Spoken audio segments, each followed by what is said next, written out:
there's a whole host of circumstances that would result in persons who possess these firearms incriminating themselves by filling out a form and sending it to the state police, which is a criminal law enforcement agency. That's Attorney Thomas Maag talking about the Fifth Amendment arguments that he's bringing forward as part of the ongoing question of the state's gun ban registry that kicks in on January 1st, just days away.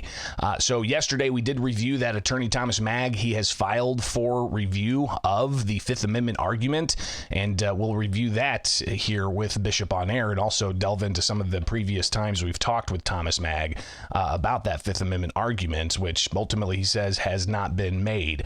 And this is a conversation from back months ago, from May of this year, when I connected with Thomas Maag to discuss where we're at with the Fifth Amendment argument, because Maag was the first attorney to actually file a lawsuit in state court, and then that was transferred to federal court, where he filed 3 charges, essentially. One was saying the gun ban registry violates the Second Amendment. You have another argument that the gun ban registry is too vague, unconstitutionally vague, and then you have an argument that it violates the Fifth Amendment clause of saying people don't have to incriminate themselves. They have a right against self-incrimination. So the Second Amendment argument had been addressed, at least on a preliminary action, going up to the appellate courts and being denied by the appellate courts. But the Fifth Amendment argument has yet to be made. They did make the vagueness argument, which Judge Stephen McGlynn in the Southern District of Illinois Federal Court denied from Attorney Thomas Maag. But when I talked with Maag back in May, he discussed the issue of the Fifth Amendment challenge and when we're going to see that. The Fifth Amendment argument has not been presented to the court yet. The Fifth Amendment, among other things, protects persons. It protects the right of persons not to incriminate themselves. The state police are, of course, going to, if the statute's not otherwise blocked, require people to fill out forms, presumably under oath, setting forth make, model, and serial number of certain firearms that they possess. That puts those persons at risk of the state taking that exact information and using it against the owners of those firearms to try to obtain criminal convictions against them for what have you, including but not limited persons that may have acquired firearms during this 6-day window. Their FOID card might have expired and then was renewed 30 days later. There's a whole host of circumstances that would result in persons who possess these firearms incriminating themselves by filling out a form and sending it to the state police, which is a criminal law enforcement agency. So Maag making that argument that the Fifth Amendment really is something that has not been addressed at all, as a lot of preliminary actions have been taken. But what about the Fifth Amendment argument that Maag's making? Some of the details on that from a conversation I had with him spanning back all the way to August of this year. More detail about that Fifth Amendment argument that Maag's making. Haynes, Haynes versus United States, 1968 U.S. Supreme Court, which was a trio of Fifth Amendment decisions by the Supreme Court in 1968. That one concerned the National Firearms Act as it registered firearms as defined under the Act, machine guns, sawed-off shotguns, that kind of things, to register them with what was then the IRS, today we call it the ATF. The Supreme Court ruled that that particular statute was unconstitutional because the registration data was available to other law enforcement agencies, like this registration data would be, and that there is no protections for the registrant having the information used against them. And so the Supreme Court declared that unconstitutional under the Fifth Amendment. This particular Illinois registration requirement suffers from the exact same defects identified in Haynes 50-something years ago. And you'd think that our legislature would have researched that issue, but apparently they didn't. And following the vagueness argument, depending on the outcome on that, is our intention to proceed with the Fifth Amendment portion of the challenge in our case. But one step at a time. We don't want to overwhelm the court, and we don't want to intermingle issues and get things confused. So the issues obviously being filed now with the most recent brief here from attorney Thomas Maag, which we'll take a look at in some detail as he has this filed to the Southern District of Illinois.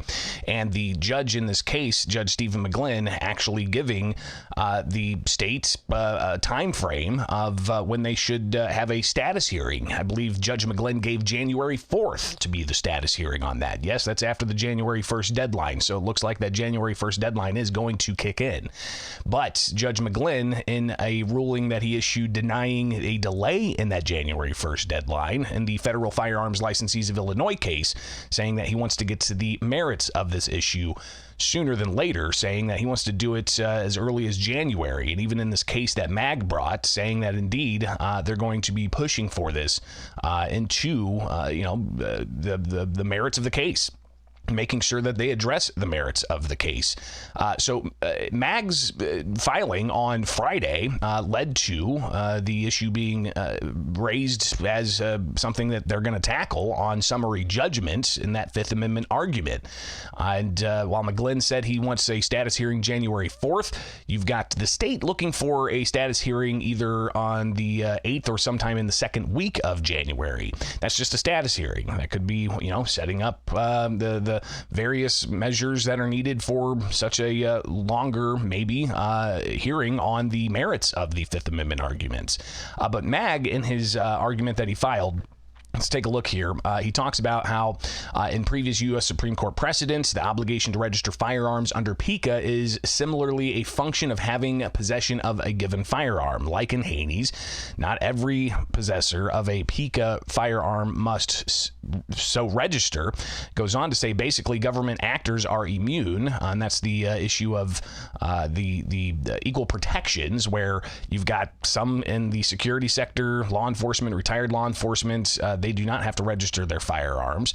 They could if they want to in the most recent rules, but in the current rules, they do have to register their private firearms. But we'll see what the second notice rules, if they get followed up on by the state with the Joint Committee on Administrative Rules, we'll see if they indeed do carve that out, saying that they don't have to register their private firearms. But the January 1st deadline is just around the corner with emergency rules in place. But you've got Maag saying that essentially, in previous U.S. Supreme Court precedent, possessors of these arms are a suspect class, at least by the current political class in the Illinois state government, and thus, at a minimum, could be used and abused by the state government and others, like the city of Chicago, with access to that information. So Maag making the case that it could be detrimental for individuals if they are to face criminal prosecution for not incriminating themselves, telling Illinois State Police that they have banned firearms. So back to the Maag filing that has a judge in the Southern District looking for a status hearing to move forward with this. And in the conclusion of Maag's filing, he says the 5th and 14th Amendment protect due process and rights against self-incrimination, requiring a person to register a given firearm, but not allowing them to list the actual manufacturer of the known to the owner is a due process violation, as it requires either making a false statement or not complying and risking punishment.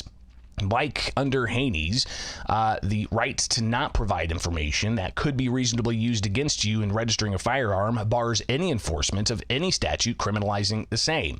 The bottom line is the same. The registration requirements are unconstitutional under the Fifth Amendment for either lack of due process, violating rights against self-incrimination, or both. The remedy for the due process and self-incrimination problem is the same. Courts should find the existing prohibition of the possession of any firearm or item possessed in violation of the registration registration requirements of PICA, violates the Fifth Amendment, and enjoin enforcement of all such registration requirements under the present statute, including but not limited to any ban on possession of PICA-regulated firearms that have not been so registered. With the lack of listed manufacturers could potentially be remedied with software edits and temporary extension of the registration period. The self-incrimination defect is a factual law of PICA statute, just as it is under the original NFA, the National Firearms Act, as set forth in Haney's. Haney's remains good law and the unequivocal opinion of the Supreme Court. To that end, Maag says, this court has a duty to strike at a minimum the registration requirement of PICA. So that's essentially what they're looking for in Maag's filings. And what's interesting is when you read some of these, you can also really look at the footnotes, which shows that they're going to be doing some discovery in this case that's really going to get at the crux of some of the other looming questions about registration. For instance, in one footnote, footnote 2 of Maag's filing, it says it would appear that PICA registration database has largely been lifted from the U.S. Department of Justice Operation NCIC system, as it appears to use the same codes and abbreviations as the NCIC. It's unclear at this time whether the PICA system is actually connected to the NCIC system, but if it is, it may violate federal law. Discovery of this topic will be requested. So we're seeing a little glimpse of what some of the things that Maag could look for in discovery, and discovery is going to be discussed surely during a status hearing at some point. But of course, you've got the ongoing questions of the issue of registration, and Illinois State Police filing, at least updating their most recent numbers of PICA registrations. And let's take a look at this. You've got the updates of now 15,164, where the most recent update before yesterday was about 8,100. So it has almost doubled in just the past week's numbers. But that's still 0.63 of the 2.4 million total FOID cards. So 0.63% of the total FOID card registers. Here is Maag reacting to what he thinks is going to be really some of the outcome of that registration scheme, and is it going to produce the number of registrations that the state may be looking for in all of this? I am told that Illinois once did have firearm registration, which was abolished in the 1970s, I think 1972. And as I understand it, the reason that Illinois abolished firearm registration in the 70s is they had a compliance rate in the teens. And as I understand it, other states that have required registration of semi-automatics have had registration rates of less than 25%. I think it's going to be a lot like prohibition, that there'll be lip service to it, a thriving black market, and very little actual compliance. Show attorney Thomas Maag saying that he doesn't think there's going to be much compliance with these numbers, and we'll see what happens with a status update on this case. Again, Judge McGlynn giving a January 4th status hearing date, but the state looking for a different date instead. So we'll be watching this space very close here with Bishop on Air. Be sure to like, subscribe, follow along, hit that notification bell as we go live to tape each and every weekday morning here with Bishop on Air on Facebook, YouTube, Twitter, and you'll be able to follow along with some of the clips from the program if you subscribe to it on Bishop on Air on YouTube. But you can also support the program by, checking out some of the store items either below here on YouTube, or you can go to bishoponair.com. Again, bishoponair.com. So much more coming up here with Bishop on Air. Stay tuned. And that's, again, subscribe, like, hit that notification bell. All right, let's make it happen. It's Bishop on